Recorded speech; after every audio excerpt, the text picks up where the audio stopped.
Look up at the night sky. For thousands of years, we have stared into that dark expanse and believed we understood the fundamental rules of the cosmos.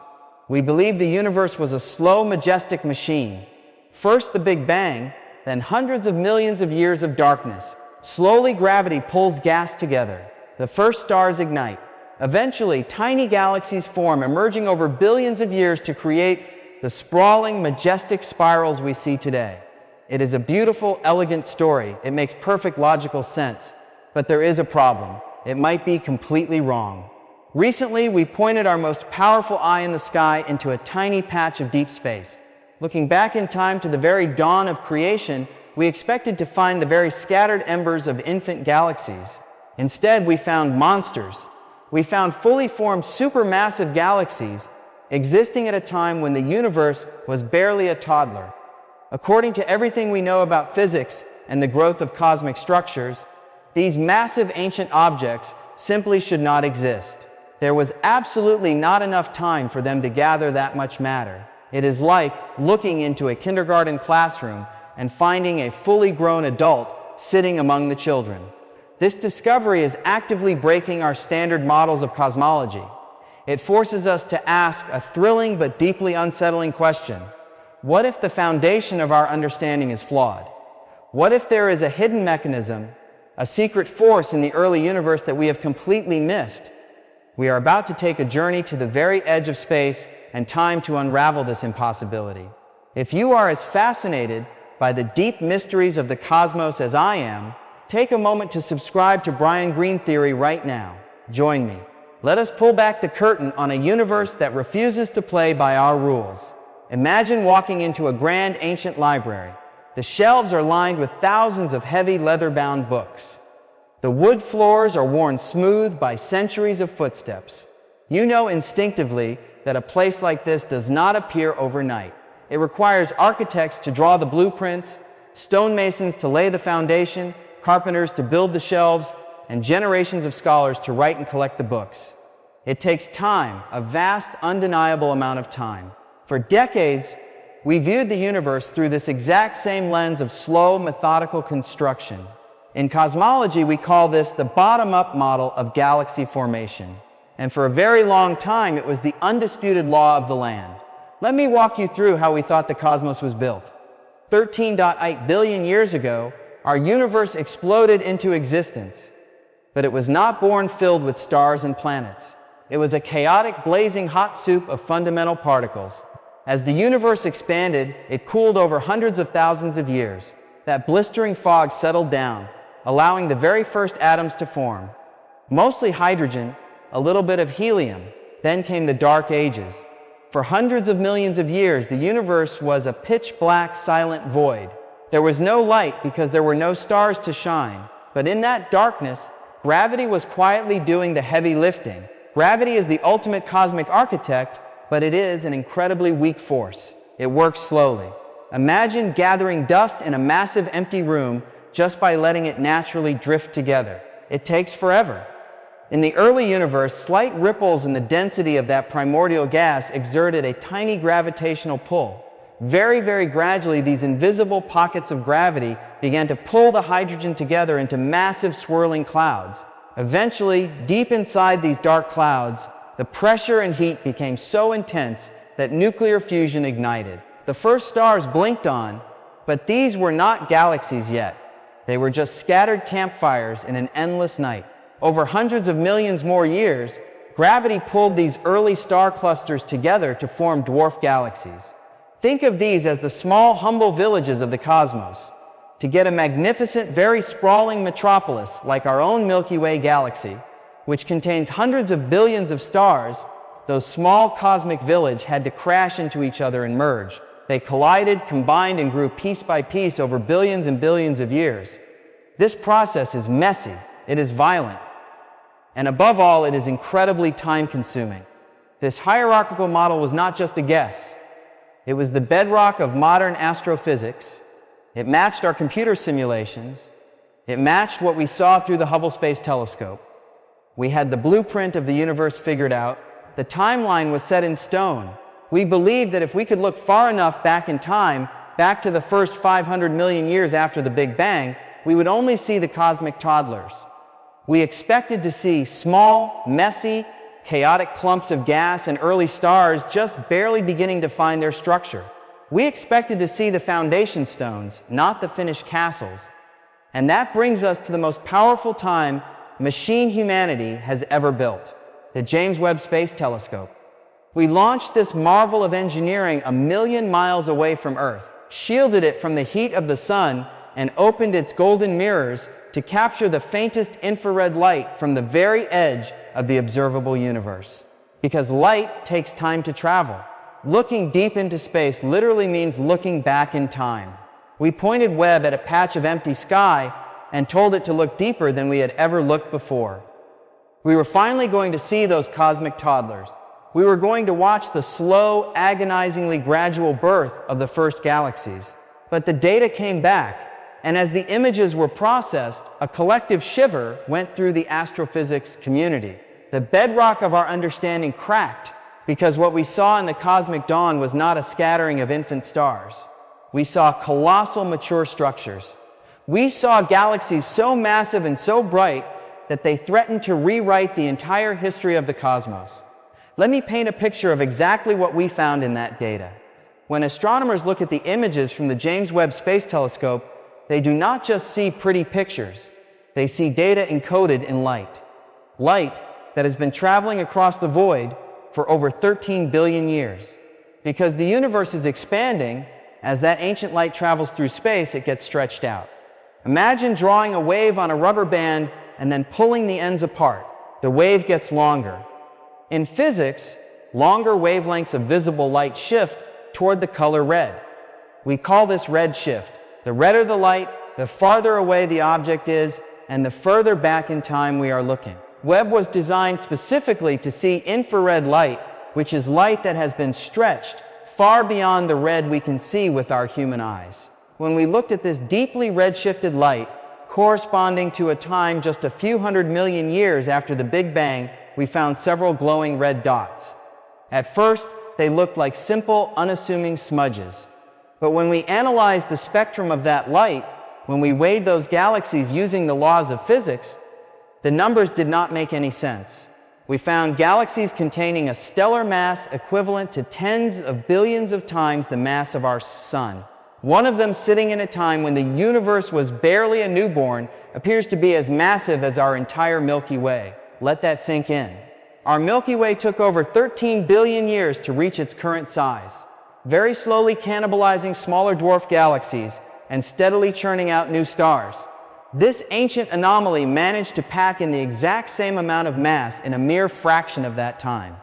To understand why this is so completely baffling, think about building a massive skyscraper. If I give you a crew of workers, a steady supply of steel, and 10 years you can build a masterpiece.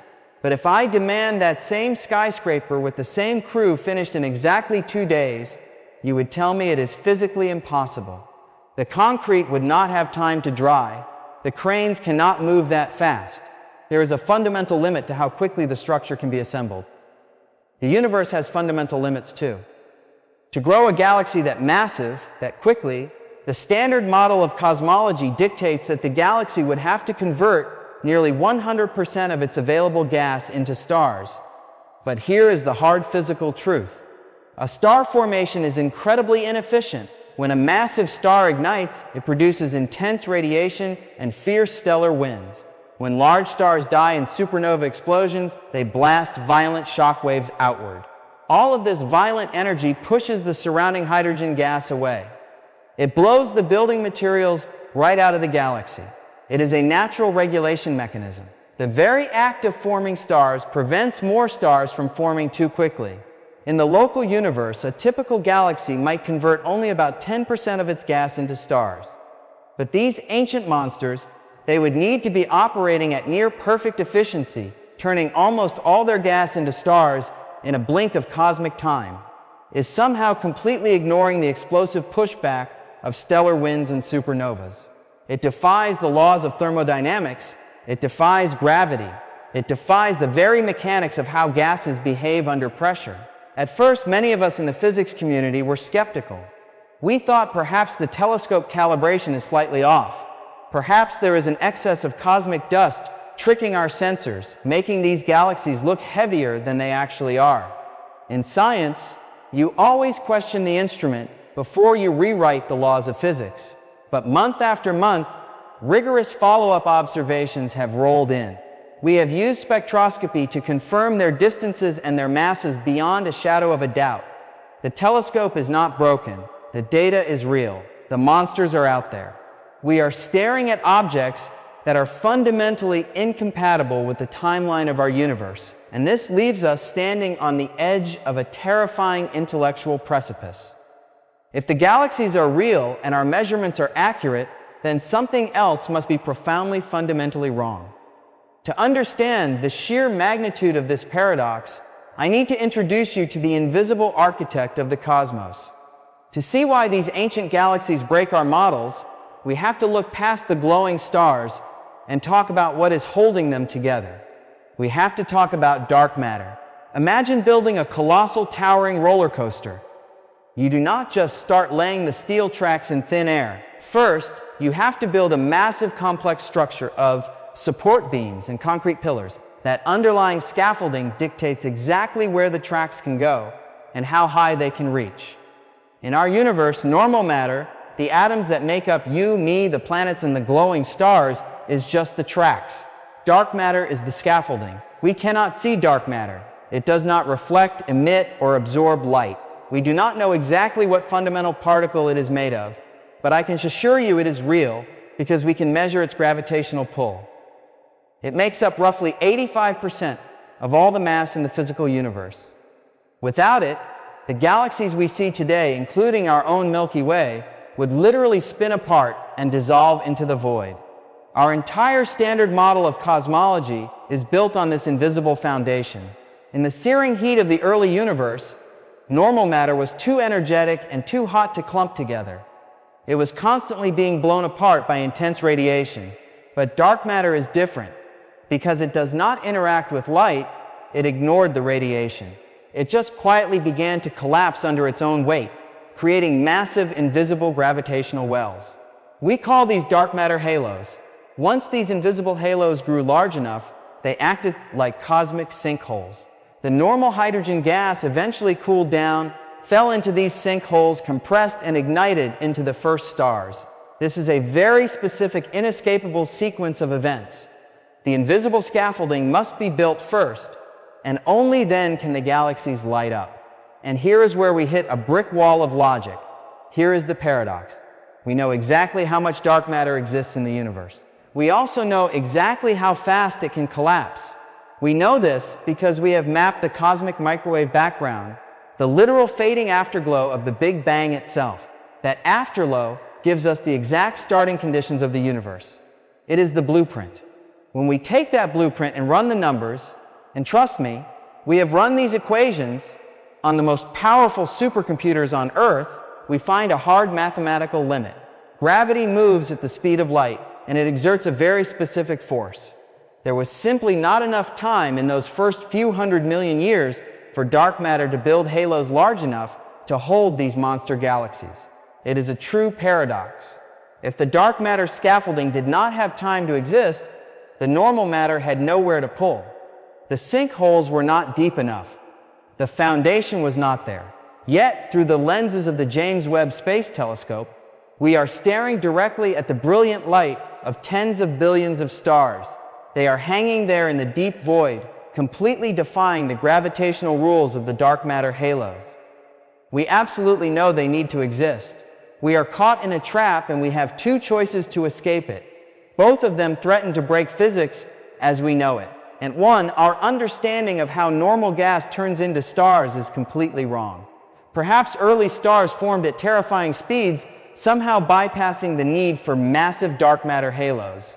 But as I explained in the last chapter, this violates the basic laws of thermodynamics.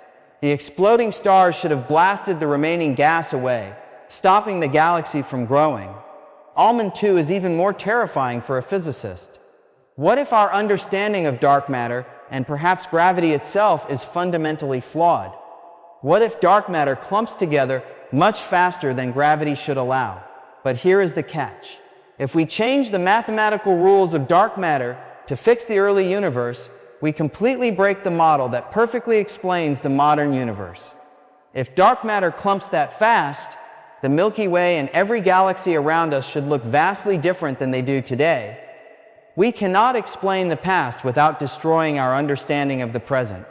The paradox is absolute, and the deeper we look, the stranger it gets. Just when the astrophysics community was preparing to throw out the standard model of cosmology, a small group of researchers noticed something peculiar in the data. What if the universe is not broken? What if we are simply being tricked? Imagine driving down a long, dark highway at night. In the distance, you see a blinding wall of light through a heavy fog. Your brain instantly tells you that you are approaching a massive, sprawling city. Thousands of streetlights, hundreds of glowing buildings. It is the only logical explanation for that much illumination. But as you get closer, the fog clears and your brain breaks for a second. It is not a city at all. It is a single, incredibly powerful searchlight on top of a solitary watchtower shining straight at you. This is exactly what might be happening with our impossible galaxies. When the James Webb Space Telescope first captured those little red dots at the dawn of time, we looked at the sheer amount of infrared light they were pumping out. We assumed that light was the combined glow of tens of billions of individual stars, because in our local universe, that is how galaxies work. Starlight equals mass. More light means more stars, which means a heavier galaxy. But there is another way to generate light in the cosmos, a much more violent way. Look deeply into the center of these little red dots. When we analyze the specific fingerprints of light coming from these ancient objects, we began to see the unmistakable signatures of highly ionized gas moving at terrifying speeds. Stars do not move gas like that. Only one thing in the universe has the gravitational grip to whip gas around that violently: a supermassive black hole. We realized we might not be looking at a metropolis of billions of stars. We might be looking at a single ravenous monster. Astronomers are now calling these objects black hole stars or heavily obscured active galactic nuclei. Here is how the trick works. In the very early universe, a black hole sits inside a ridiculously thick cocoon of cold hydrogen gas. The black hole is feeding. It is pulling in matter at a phenomenal, almost reckless rate. As the gas spirals down toward the event horizon, it rubs together, generating immense friction. This disk of doomed matter becomes so incredibly hot that it unleashes a blinding torrent of radiation. That radiation punches through the dense cocoon of gas, glowing a fierce, fiery red. The light is so intense, so overwhelmingly bright, that it completely drowns out the actual stars in the baby galaxy around it. The black hole is wearing a disguise made of blinding light. It tricked our telescopes. It made a tiny, lightweight cosmic toddler look like a heavy, mature giant. When we calculate the mass using this new model, the galaxy itself shrinks down to a completely normal, expected size. The dark matter scaffolding I told you about in the last chapter, it is perfectly fine. The standard model of cosmology survives. The timeline of the universe remains intact. But do not celebrate just yet, because by solving the paradox of the impossible galaxies, we have accidentally unleashed a much darker, a much more terrifying beast. We traded one impossibility for another. If the blinding light is actually coming from a supermassive black hole, we are forced to ask a question that physically makes my head spin. How on earth did a black hole get that big that fast? Remember the rules of reality. Black holes are the corpses of dead stars. To get a normal black hole, you need a massive star to burn through its fuel, collapse in a supernova, and leave behind a dense core. To get a supermassive black hole millions or billions of times heavier than our sun, you have to feed that tiny core for billions of years. It is a slow, methodical process of cosmic cannibalism. Yet here they are sitting in the cosmic dawn, hundreds of millions of times more massive than they have any right to be, gorging on gas when the universe has barely taken its first breath. There was absolutely no time for a star to live, die, and slowly grow into a monster of this magnitude. We peeled back the mask of the impossible galaxy, only to find an impossible black hole staring back at us. We are now backed into a corner. We started with galaxies that were too big to exist, And when we tried to fix that, we found supermassive black holes that were too big to exist. The universe is telling us something loud and clear. Nature does not care about our textbooks. So let us face the hard truth. How do you create a black hole containing the mass of 1 billion suns when the cosmos is only a few 100 million years old? To answer this, we have to throw out the traditional story of black hole creation. We have to stop thinking about dead stars. We need a process that skips the middleman entirely. A process that bypasses the slow, agonizing crawl of stellar evolution. We need the direct collapse model. Imagine you are standing on a steep mountain slope during a heavy winter storm. Under normal conditions, the snow falls slowly, settling layer by layer over weeks.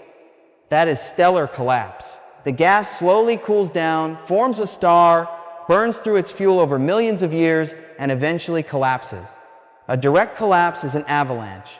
In the ultra-dense, chaotic environment of the early universe, massive clouds of hydrogen gas were forming. Usually, these clouds cool down by emitting light through tiny trace amounts of heavier elements like carbon or oxygen.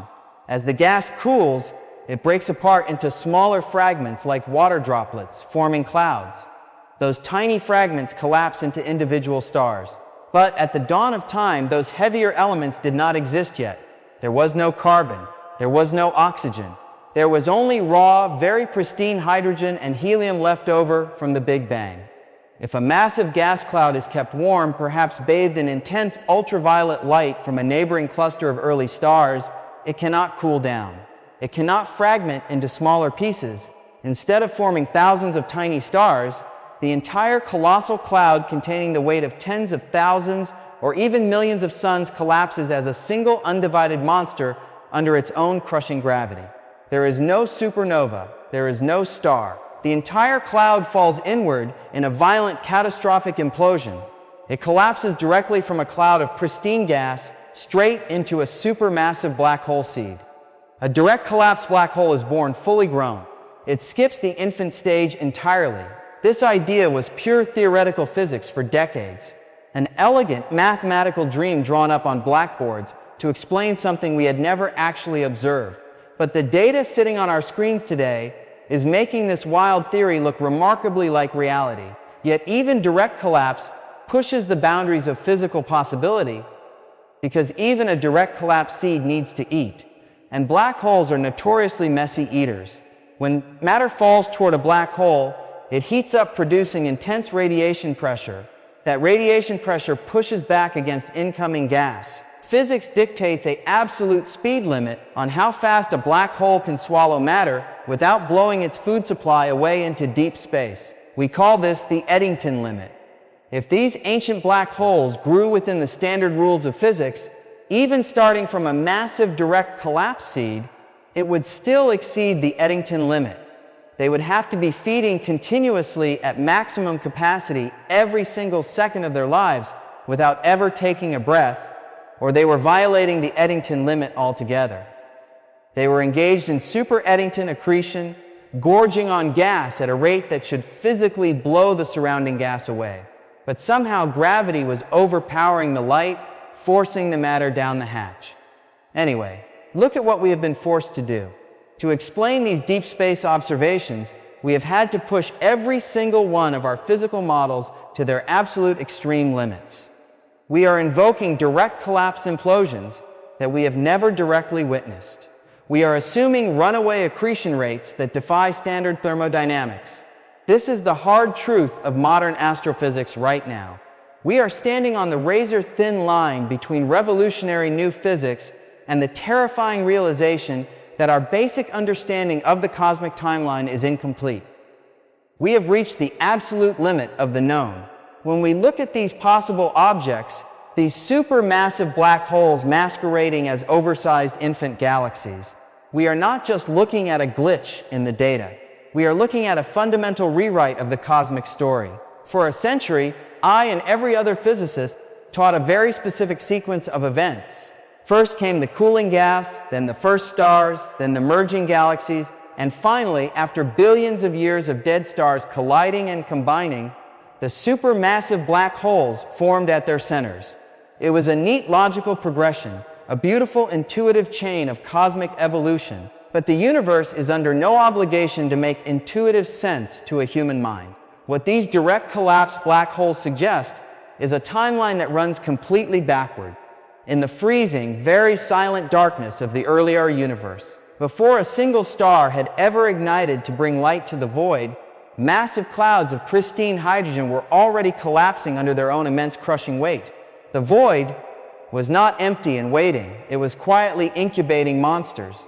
These monolithic gas clouds bypassed the star phase entirely. They imploded directly into massive black hole seeds in the pitch black. Only after these gravitational titans were born, roaring into existence and violently consuming the primordial gas around them, did the leftover material begin to settle into turbulent orbits. Only then, caught in the grip of the black hole, did the gas compress enough to spark the very first stars. The black holes did not come after the galaxies. The black holes came first. They were the massive invisible anchors in the dark. They were the gravitational seeds around which the first galaxies were forced to grow. Imagine discovering that a massive sprawling city was not built house by house over centuries, but that a gigantic pulsing power plant simply materialized in an empty field, and the entire city was rapidly constructed around it just to feed its relentless energy. That is the violent, chaotic reality of the cosmic dawn we are now uncovering. We are witnessing a universe that was incredibly efficient, incredibly reckless, and intensely aggressive in its youth. The early cosmos was not a slow, gentle awakening. It was a torrential forge. This changes everything. It changes how we calculate the distribution of mass. It changes how we understand the very fabric of space and time in those critical first few 100 million years. And it reminds us of the most beautiful, humbling truth in all of science. Every time we think we have the universe figured out, every time we confidently write the final equation on the chalkboard, nature opens a new door and shows us a reality far more terrifying and magnificent than our wildest mathematical dreams. We are completely tearing down the old blueprints and starting over. And I have to tell you, as a physicist, there is absolutely no more exciting place to be. It is discussions exactly like this, peeling back the layers of reality and staring into the beautiful unknown that make this journey so profound. I want to take a moment to speak directly to those of you who travel down these rabbit holes with me. This channel thrives entirely because of your intense curiosity. If these deep dives into the mechanics of the cosmos bring value to your mind, if they make you look up at the night sky and see the architecture of reality differently, please consider using the Super Thanks button just below this video. Your direct support is the fundamental fuel that allows me to dedicate the immense time, energy, and rigorous research required to bring the absolute edge of theoretical physics straight to your screen. Every contribution ensures that we can keep unraveling these monumental mysteries together, driven only by the pure pursuit of truth. Because the truth we are finding in those deep space images is staggering. We went looking for the gentle dawn of time. Instead, we found a universe that woke up roaring. We found titans lurking in the dark, shaping the cosmos before the stars even had a chance to shine. But this realization leaves us with one final lingering thought, a question that reaches far beyond telescopes and equations, touching the very nature of existence itself.